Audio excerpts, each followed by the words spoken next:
Futebol e política não se misturam. E se eu te contar que estudando histórias do futebol, a gente pode compreender melhor as relações políticas na nossa sociedade? Eu sou João Malaya, professor do Departamento de História da Universidade Federal de Santa Maria, e preparei uma série para você sobre futebol e ditadura. Vou te contar histórias do futebol no Brasil que nos revelam uma intensa ligação desse esporte com a ditadura. No episódio de hoje, eu vou te contar um pouco das histórias das primeiras duas conquistas da Copa do Mundo pelo Brasil. A primeira em 1958, no governo Juscelino Kubitschek, e a segunda em 1962, no governo João Goulart. Vamos ver como esses governos, eleitos democraticamente, também tentaram se beneficiar com as vitórias da seleção. Vou contar também um pouco de como se deu o golpe militar de 1964 e falar da primeira Copa do Mundo sob o regime da ditadura, em 1966, na Inglaterra. Bora falar sobre futebol e política? Da democracia à ditadura, do bicampeonato ao vexame, a seleção brasileira nas Copas de 1958, 62 e 66.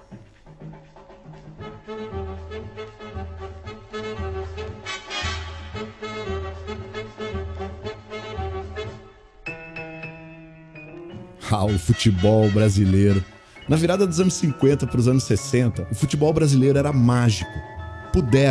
O Brasil ganhou 2 Copas do Mundo seguidas, uma em 58 e uma em 62. O Brasil levantou pela primeira vez a taça Jules Rimet, que era a taça da Copa do Mundo, em 1958, na Suécia, durante o governo do Juscelino Kubitschek, ou JK, como o pessoal gostava de chamar. O Juscelino disputou as eleições diretas em 1955.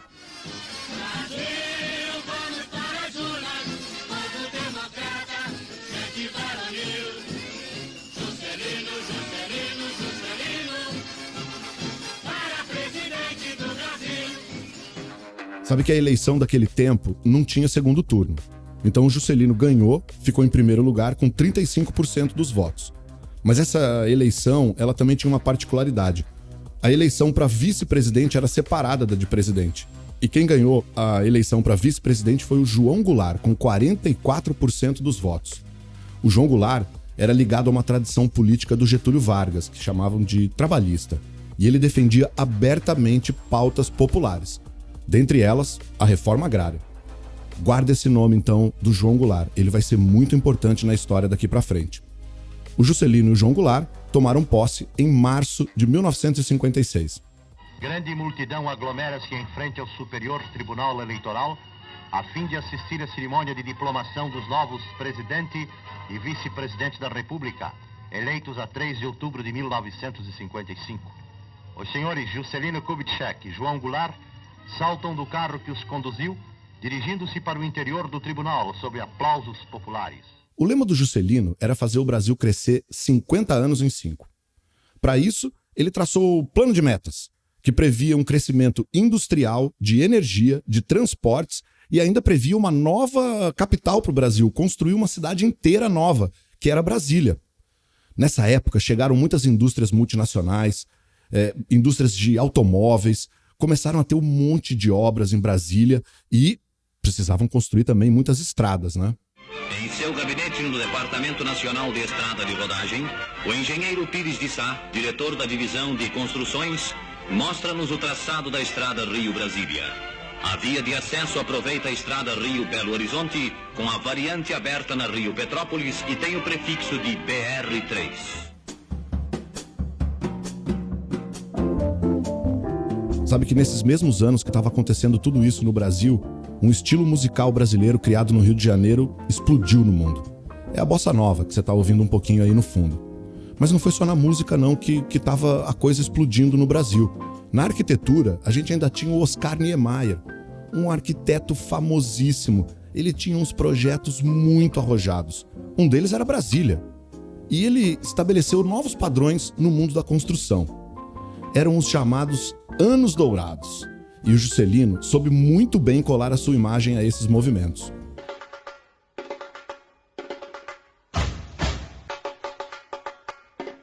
Foi em meio a esse clima que o Brasil embarcou para a Suécia para tentar conquistar sua primeira Copa do Mundo em 1958.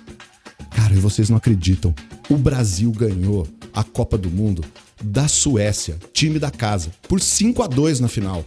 E ainda lançou uma estrela pro mundo do futebol só com 17 anos, Pelé.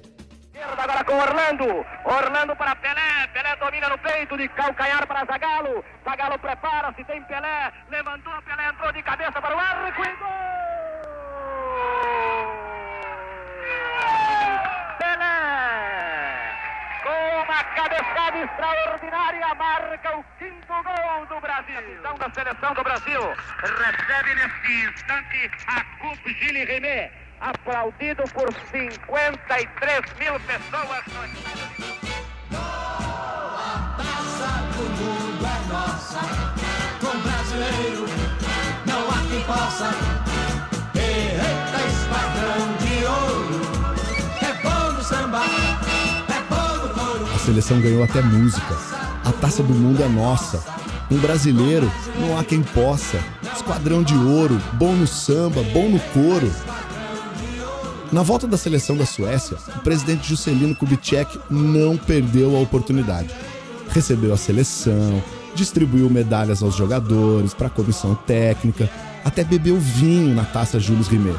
E aí ele fez um discurso emocionado, que foi reproduzido na capa do Jornal dos Esportes, um jornal importante da imprensa carioca. Recebo esta taça em nome do povo brasileiro. Pela primeira vez, o Brasil traz para dentro das suas fronteiras esta taça que representa a afirmação de uma raça. Sim, Juscelino Kubitschek associava a vitória da seleção à afirmação de uma raça. Mas qual raça? Era a raça brasileira, criada pela miscigenação de outras raças. Uma ideia que era muito defendida por um antropólogo famosíssimo na época, Gilberto Freire. Ele afirmava que por conta dessa miscigenação que havia no Brasil, essa mistura de raças, não haveria tanto racismo no Brasil. E o Brasil estava destinado a ser um povo superior aos outros. Ou seja, a vitória da seleção, com vários jogadores brancos, negros e pardos, estava sendo usada como prova da tese do Gilberto Freire pelo próprio presidente da República, Juscelino Kubitschek. Na Copa seguinte, no Chile, em 1962, o Brasil estava sendo governado pelo João Goulart e enfrentava uma grave crise política. Eu falei do João Goulart para vocês um pouco tempo atrás, mas vamos voltar um pouco no tempo para eu poder explicar melhor essa história. A eleição de 1960 foi vencida pelo polêmico Jânio Quadros. Jânio Quadros era um político paulista com um slogan anticorrupção. Ele foi eleito presidente da República com 48% dos votos. Lembra que a eleição para vice-presidente era separada da de presidente? Então, o João Goulart foi reeleito vice-presidente com 41% dos votos. E lembra que ele defendia várias pautas populares? No auge da Guerra Fria, onde havia no Brasil uma paranoia contra o comunismo da União Soviética, qualquer um que defendesse pautas populares corria o risco de ser chamado de comunista por parte da população. Não demorou para o João Goulart ser chamado de comunista. Aí, olha só como essa história pega fogo. Em 1961, o João Goulart, vice-presidente do Brasil, é enviado para a China para uma visita diplomática. E aí você já sabe, né? Falou em China, até hoje tem as lendas e as histórias fantasiosas aí sobre o tal perigo comunista chinês. Aí vai vendo o início do discurso do João Goulart na China em 1961. Ao primeiro contato convosco, diante da recepção calorosa que nos proporcionastes, senti-me como se estivesse hospedado na casa de um velho e bom amigo. Viva a amizade cada vez mais estreita entre a China popular e os Estados Unidos do Brasil. Enquanto o João Goulart estava na China, o presidente Jânio Quadros renunciou ao cargo de presidente. Até hoje essa história não é muito bem explicada, mas o fato é que ele renunciou. Então o João Goulart teve que voltar da China para assumir a presidência do Brasil, porque ele era o vice-presidente, e era isso que estava previsto na Constituição. Então ele assumiu. Só que, quando ele assumiu, ele passou a tentar implementar aquelas pautas populares, o que ele começou a chamar de reformas de base. Era uma série de projetos de lei que o governo enviava para a Câmara dos Deputados para que eles aprovassem e transformassem em lei. Reformas que atendiam aos interesses das populações mais pobres do Brasil. Para o campo, por exemplo, o projeto dele de reforma agrária era radical. Quem tinha muita terra, um latifundiário, tinha que comprovar que usava aquelas terras para produzir. As terras que ele não conseguisse comprovar que tinha produção seriam compradas pelo governo e divididas entre os camponeses sem terra. Agora imagina o ódio dos fazendeiros ao João Goulart. Mas não era só a reforma agrária, não. Tinha mais reforma. Tinha reforma no sistema eleitoral, para ampliar o número de pessoas que votavam, porque no Brasil, naquela época, só 20% da população votava. Tinha reforma no sistema de cobrança de impostos, cobrando mais de quem ganhava mais. Outra reforma que o Jango propunha era uma reforma universitária. Ele propunha colocar em lei que os professores tivessem mais liberdade na sala de aula e que tivesse maior acesso a quem era pobre à universidade. De novo, eu te recordo, imagina, em plena Guerra Fria, o João Goulart querendo fazer um governo popular e querendo ser amiguinho da China. Foi nesse clima tenso politicamente que o João Goulart recebeu os jogadores do Brasil antes deles irem ao Chile para tentar o bicampeonato mundial, em 1962. Didi, o craque brasileiro, prometeu ao presidente: vamos trazer o bi. E não é que ele cumpriu a promessa? O Brasil venceu a sua segunda Copa do Mundo e, na final, bateu a seleção da Tchecoslováquia por 3-1. Descendo com o Gerrard, enfiando-se pelo comando do ataque. Bateu o Zagallo tá para a Marina, tirou gol!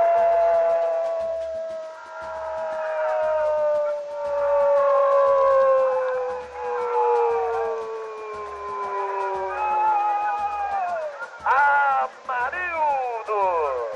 Cobrança do arremesso de Zagallo. Entrega a bola para Amarildo. Atirando junto à linha de fundo. Gerrard um pouco adiantado. Não acreditou no efeito que a bola tomou. Arredonda então. Descreveu um semicírculo. E acabou morrendo na esquerda da cidadela da Tchecoslováquia. O tempo passa. 18 minutos de partida. Amarildo empata. 1 para o Brasil, 1 para a Tchecoslováquia. O João Goulart se aproveitou daquele momento, claro, e recebeu a seleção em Brasília quando eles voltaram do Chile. Ele fez uma festa imensa. Bebeu champanhe na taça Jules Rimet, deu uma medalha para cada jogador e fez um discurso. Ele agradeceu aos jogadores e disse que a seleção venceu graças a Deus e ao talento dos jogadores. O Correio da Manhã ainda reproduziu um trecho final da fala dele. Eu confiava nos jogadores brasileiros, assim como eu confio em todos os brasileiros. No valor da nossa equipe, no patriotismo, na técnica daqueles que para lá foram nos representar e que tão dignamente nos representaram, trazendo para o nosso país o bicampeonato do mundo. Vocês viram aí que o Goulart fez tudo que o Juscelino fez, mas ele fez mais. Ele prometeu um carro Aeroilis, que era um super carro na época, para cada jogador que foi campeão no Chile. E ele ainda apoiou uma ideia dos jogadores se candidatarem a deputados para mudarem a lei e aumentarem os seus direitos como jogadores de futebol. E foi assim, com esse clima de apoio à seleção brasileira, que o João Goulart foi tentando avançar com as reformas de base no Brasil. Mas o Congresso seguia barrando cada proposta do João Goulart. E ele começou a fazer vários tipos de pressão. Olha só essa propaganda que eu encontrei e separei um pedaço para vocês aqui da Agência Nacional, órgão de comunicação do governo. Ela defende a reforma agrária e diz que a reforma agrária morre na Câmara dos Deputados, que ela encontra seu túmulo ali. É de hoje que vem se fazendo sentir a necessidade sempre crescente de uma reforma agrária para o nosso país. Mais de 50 projetos enviados à Câmara dos Deputados ali encontraram o seu túmulo, esperando que um dia a nação se volte para suas próprias realidades. Você ouviu a propaganda? Mais de 50 projetos foram enviados à Câmara e encontraram seu túmulo. Ou seja, morreram, não foram aprovados. Era o governo colocando pressão nos deputados. Era como se eles não aprovassem reformas que iam dar melhores condições aos pobres no Brasil. Os deputados e senadores tentaram então uma jogada para tirar o João Goulart do poder. Eles tentaram mudar o sistema de governo no Brasil, que era o presidencialismo, Ou seja, o presidente é o chefe do Poder Executivo. Em uma canetada, os deputados simplesmente mudaram o sistema presidencialista. Ele passou a ser parlamentarista, onde o chefe do Poder Executivo não é mais o presidente, mas é o presidente da Câmara dos Deputados. Só que para essa mudança, a Constituição brasileira exigia que fosse feito um plebiscito. É uma votação popular em que as pessoas iam votar para saber se continuava o parlamentarismo ou se voltava ao presidencialismo. Basicamente, o plebiscito é uma eleição que a gente diz sim ou não. E esse plebiscito gerou uma enorme mobilização popular. A campanha pelo presidencialismo, ou seja, para manter os poderes do João Goulart, era a campanha do não. O não ao parlamentarismo. Ouça aqui um trecho do jingle da época.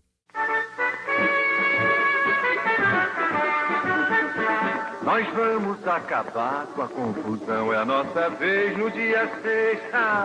Vamos dizer que não. O parlamentarismo não tem jeito nem razão no dia 6. Vamos dizer que não, não e não. O plebiscito, a campanha do não, deu mais de 90% dos votos ao presidencialismo. Vocês sabem o que isso quer dizer? Quer dizer que o povo estava com João Goulart. Mas nada do Congresso aprovar as reformas de base. E o João Goulart começou a fazer mais pressão. Começou agora a fazer comícios, tentando colocar o povo contra a Câmara de Deputados, para que fossem aprovadas as reformas de base. Nesse áudio que eu separei aqui para você, a gente pode ouvir um trecho da participação do João Goulart nas comemorações do 1º de maio de 63, o Dia do Trabalhador. Grande massa de operários concentra-se diante dos SAPs, aguardando a saída do chefe da nação, que é também o seu líder natural, como demonstra o carinho com que os trabalhadores o recebem. O 1º de maio leva o líder aos braços do povo. E assim, descrito como um líder nos braços do povo, João Goulart fez um discurso também em março de 64 no Rio de Janeiro, na estação de trens Central do Brasil. Ouve aqui ele falando sobre a reforma agrária. Trabalhadores do campo já poderão então ver concretizada, embora em parte, a sua mais sentida e justa reivindicação, aquela que lhe dará um pedaço de terra própria para ele trabalhar, um pedaço de terra para ele cultivar. Aí então, o trabalhador e a sua família sofrida, irá trabalhar para ele, porque até aqui ele trabalha para os donos da terra que ele aluga, ou para os donos da terra que ele entrega sua produção. Sentiu o discurso? Não era só confiscar as terras improdutivas dos grandes fazendeiros, os chamados latifundiários. Era também possibilitar que os trabalhadores desses próprios fazendeiros pudessem ter seu pequeno pedaço de terra e produzir para eles mesmos. Ou seja, parar de trabalhar para o fazendeiro. Alguns dias depois, os setores mais conservadores de São Paulo organizaram uma grande passeata. Ficou chamada de a Marcha da Família com Deus pela Liberdade. Foi uma galera no evento. Eles pediam intervenção militar, a queda do comunista João Goulart. E foi assim, depois dessa marcha, que os militares se sentiram à vontade para dar o golpe em João Goulart. Foi no dia 31 de março de 1964. O golpe foi orquestrado pelos militares e com o apoio de partes da sociedade civil. Atenção, Brasil! Atenção, Brasil! Atenção, Minas Gerais! As tropas do 2º Exército, sob o comando do general Cruel, já sitiaram o estado da Guanabara.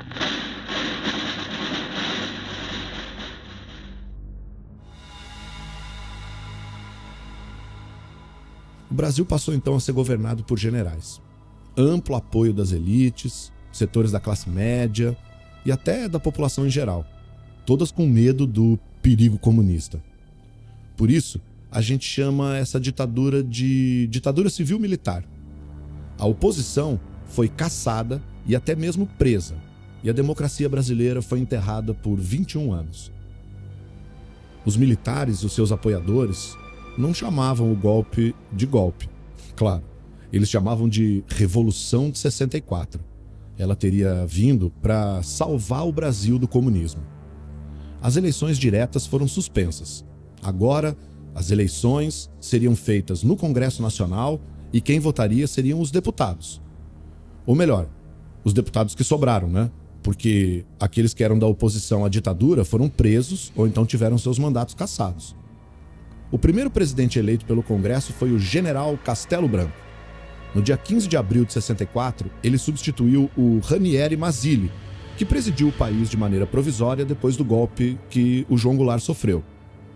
O General Castelo Branco concorreu contra o Juarez Távora e o ex-presidente Eurico Gaspar Dutra. No cinejornal Atualidades Brasileiras, feito também pela Agência Nacional, aquele órgão de governo, né? Houve a cobertura da eleição do Castelo Branco no Congresso. Eu separei aqui alguns trechos para a gente ouvir e que mostram como é que era essa tal eleição. Presta atenção em como era feito todo esse processo. O áudio é um pouco longo, mas traz muitos detalhes de como foi a eleição do General Castelo Branco.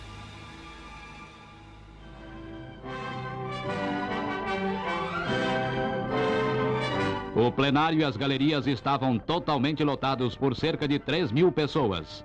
A sessão do Congresso recebeu a maior presença de todas quantas se realizaram em Brasília.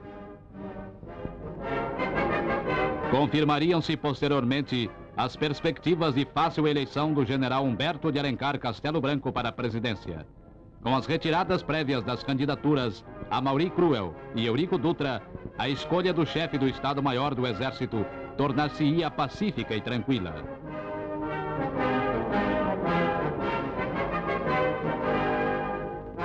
A votação é iniciada. Quando o PSD formalizou seu apoio, já ninguém tinha dúvidas que o general Castelo Branco seria vitorioso. Num total de 475 membros, votaram 438. A bancada do Espírito Santo votou por unanimidade no general Castelo Branco. À medida que são chamados pelo presidente da histórica sessão, senador Auro de Moura Andrade, os parlamentares se levantam e votam a descoberto.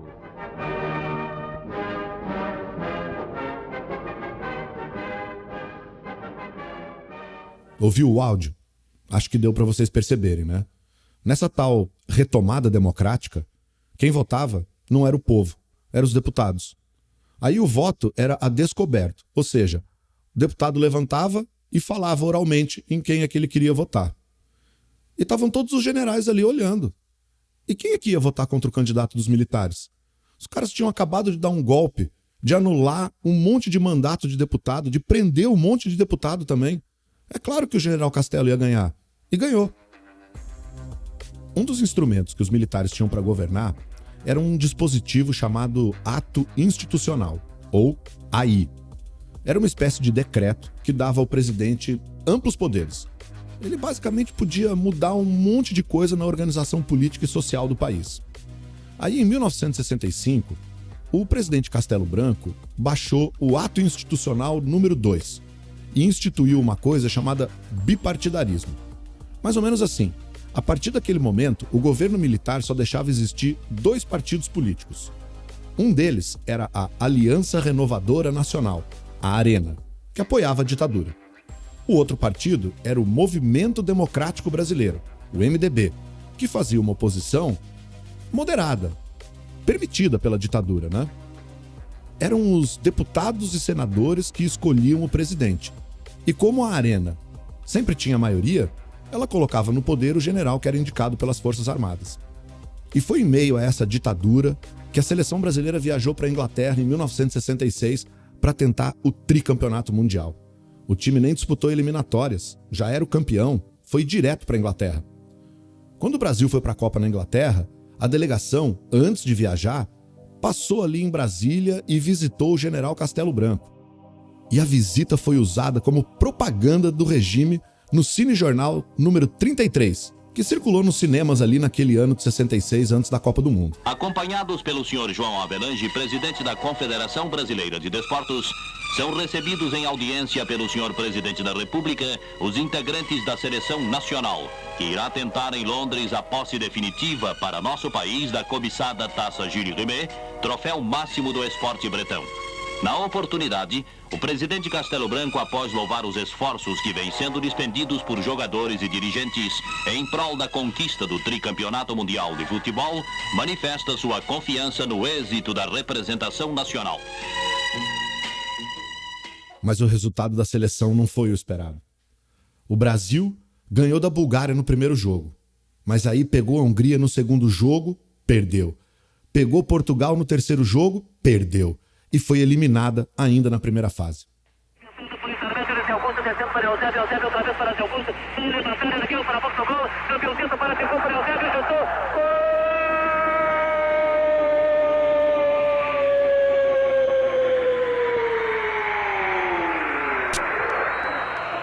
Outro gol de Portugal. Outra vez, Eusébio. O tempo passa. 40 minutos e meio. Tudo é tristeza, tudo é melancolia, tudo é lágrimas, tudo é dor para os brasileiros. Deliram os portugueses, abraçam seus portugueses. Vamos sair de uma maneira desonrosa desta Copa do Mundo de 1966. A primeira Copa da ditadura foi isso, um desastre. Agora imagina, a seleção brasileira, que vinha de 2 conquistas mundiais em 1958 e 62, foi praticamente humilhada em 66. O Juscelino Kubitschek, presidente eleito democraticamente, recebeu os campeões, bebeu vinho na taça. O comunista João Goulart recebeu os bicampeões, bebeu champanhe na taça. E o general Castelo? Ele estava pronto para fazer uma festa dessa e fazer também a propaganda do seu governo. Mas não teve essa chance. E agora? Como é que vai ser a preparação da seleção brasileira para a Copa de 1970? Será que os militares vão deixar a seleção livre para correr o risco de passar mais um vexame na Copa do Mundo? É isso que a gente vai saber no próximo episódio. E o que deu pra gente se ligar com esse episódio? Bom, acho que primeiro de tudo, deu pra gente entender que futebol e política estão muito misturados. Se não tivesse tão misturado assim, por que os presidentes da República estão sempre recebendo a seleção brasileira? Deu para perceber também algumas diferenças entre um governo democrático e um governo de ditadura. Enquanto na democracia a sociedade é representada por pessoas eleitas em eleições diretas em que o povo vota, em uma ditadura, a população não escolhe seu presidente.